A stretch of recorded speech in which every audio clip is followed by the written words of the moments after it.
Fidèles téléspectateurs, c'est une très grande joie de vous avoir une fois de plus dans ce nouveau numéro sur nos croyances.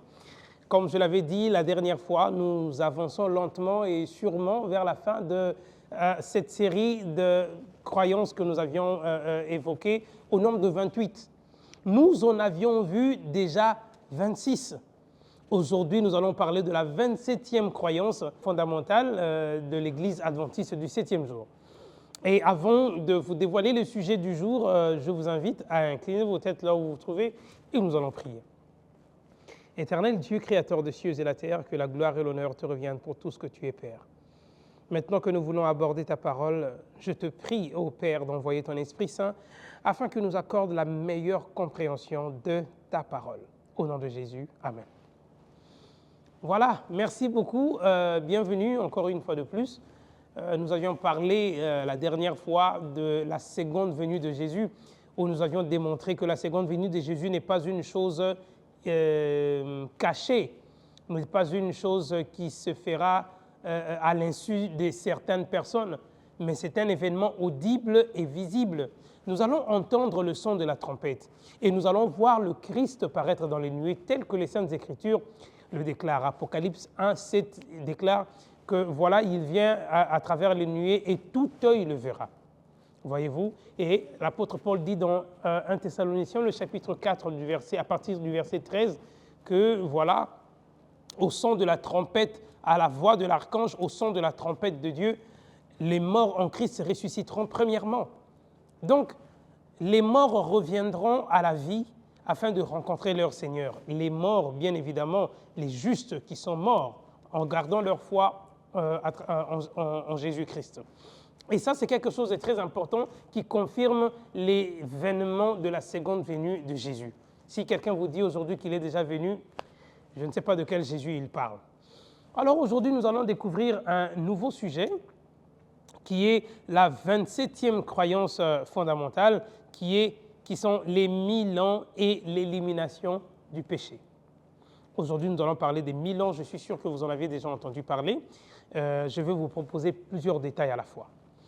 Le millénium est le règne du Christ avec ses élus dans le ciel, un règne qui durera 1000 ans.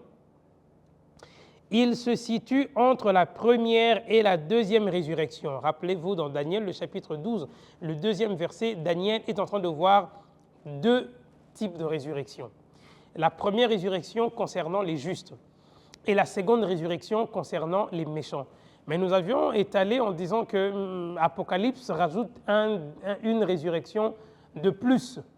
C'est une séquence restreinte mixée à la première résurrection. C'est la résurrection de ceux qui ont percé, de ceux qui l'ont percé, parce qu'il dit que tout œil le verra, même ceux qui l'ont percé. Nous avons 3 résurrections en 2 séquences. La première résurrection, il y a les justes qui reviennent et il y a aussi les injustes, mais pas tous les injustes, spécialement ceux qui l'ont percé.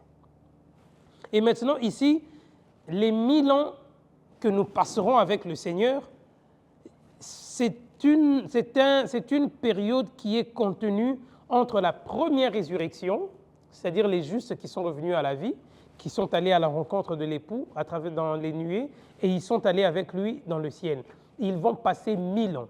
Nous allons passer 1000 ans avec le Christ. Et jusqu'à la fin des 1000 ans, c'est alors que la seconde résurrection va s'effectuer. Celle des méchants qui reviendront à la vie pour être exterminés une bonne fois pour toutes. C'est pourquoi nous parlons des 1000 ans et l'élimination du péché. Donc, pendant cette période, les réprouvés, c'est-à-dire les injustes morts, seront jugés. La terre sera totalement déserte. Elle ne comptera pas un seul être humain vivant, mais sera occupée par Satan et ses anges. Lorsque les 1000 ans seront écoulés, le Christ, accompagné de ses élus, descendra du ciel sur la terre avec la sainte cité. Lisez avec moi dans Apocalypse, le chapitre 20. Nous allons lire à partir du verset 1er. Nous allons prendre aussi le chapitre 21. Apocalypse, je disais, nous allons lire le chapitre 20. Le verset 1er déclare « Puis je vis descendre du ciel un ange qui avait la clé de l'abîme et une grande chaîne dans sa main. Il saisit le dragon, le serpent ancien, qui est le diable et Satan, et il le lia pour 1000 ans. Il le jeta dans l'abîme, ferma et scella l'entrée au-dessus de lui, afin qu'il ne séduisît plus les nations, jusqu'à ce que les 1000 ans en fussent accomplis. Après cela, il faut qu'il soit délié pour un peu de temps. » Alors ici, j'aimerais apporter quelques précisions. C'est que Apocalypse est un livre imagé et symbolique. Chaque image et chaque symbole a une interprétation beaucoup plus particulière. Et ici, l'ange qui vient enchaîner le dragon représente Satan. Et on dit qu'un ange descendit du ciel avec une chaîne. Ça ne veut pas dire que l'on va prendre Satan avec ses deux mains, on prend la chaîne, on l'enchaîne comme ça. Non, non. C'est qu'il sera seul sur la terre. Lorsque le Christ reviendra, l'éclat de son avènement frappera les hommes injustes qui seront vivants, ils succomberont à l'instant. Mais les justes qui seront vivants seront transfigurés, transformés, et les morts qui reviendront à la vie, ils seront tous enlevés et iront à la rencontre de l'époux à travers les nuées pour vivre 1000 ans avec eux. Et les morts seront morts, et les injustes qui sont morts depuis longtemps, et les injustes qui seront vivants lors de l'avènement, la seconde venue de Jésus, ils seront tous morts. Il n'y aura pas de survivants sur la surface de la terre. Satan n'aura plus personne pour séduire. Il n'y aura pas un être humain vivant. Il n'y aura plus de nations, il n'y aura plus de peuples. Ça sera le chaos total. C'est comme ça que l'Apocalypse parle de l'ange qui vient lier le dragon. Il le lie et il le jette dans l'abîme et il scelle l'abîme pour que Satan ne sorte pas, le dragon ne sorte pas et qu'il ne séduise plus personne. Donc cela fait référence au chaos, à la situation chaotique dans laquelle le monde sera en ce temps-là. Parce que lorsque le Christ reviendra, il y aura des tremblements de terre, il y aura des calamités énormes qui vont engloutir l'existence tout entière. Et il n'y aura plus de survivants. Et c'est pendant cette période-là que Satan n'aura plus de gens à tenter. Il n'y aura plus personne à séduire. Et la terre sera totalement déserte. Et elle ne comptera pas un seul être vivant, mais sera occupée par Satan et ses anges. Lorsque les 1000 ans seront écoulés, et le Christ, accompagné de ses élus, descendra du ciel sur la terre avec la Sainte Cité. Les réprouvés morts seront alors ressuscités. C'est ce que Daniel est en train de dire dans le chapitre 12 au verset 2, que la seconde résurrection, c'est pour ceux qui seront jugés pour la honte et l'opprobre éternel. Donc, ici on nous dit que les réprouvés morts seront alors ressuscités et avec Satan et ses anges, ils investiront la cité.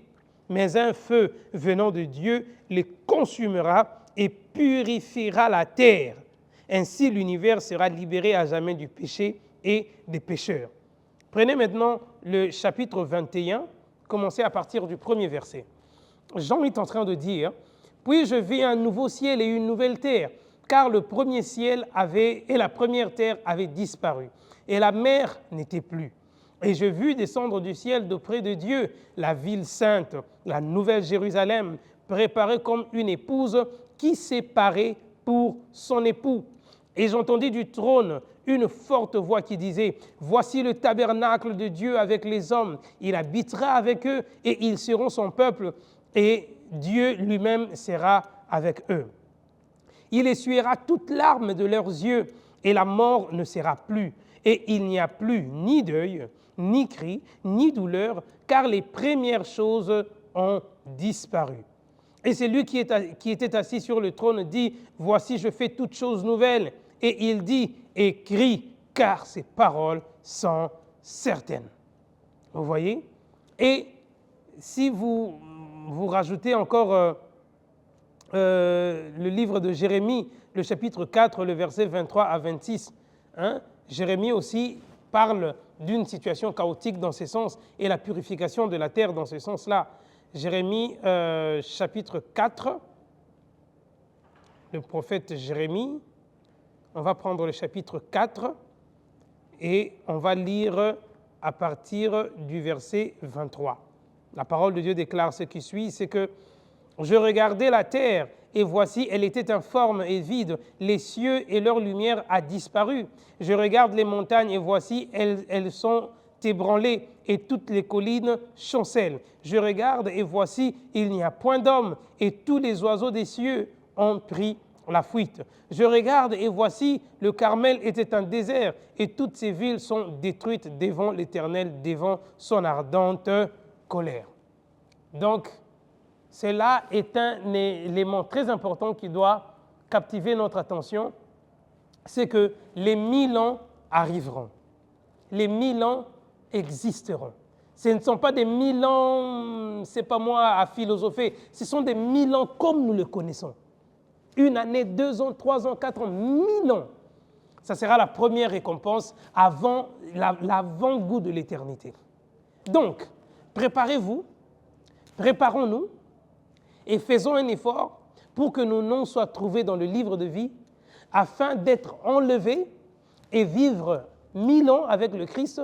Et c'est pendant ce temps-là que nous jugerons les injustes. Et lorsque nous reviendrons, l'Éternel purifiera la terre en détruisant et les injustes, et Satan, et ses anges déchus, et le péché. Nous respirerons pour la toute première fois un air pur sans péché. Merci beaucoup d'avoir suivi ce numéro. Que Dieu vous bénisse. Je vous lance un autre rendez-vous pour le prochain numéro et qui est le dernier, la 28e croyance fondamentale. Que Dieu vous bénisse.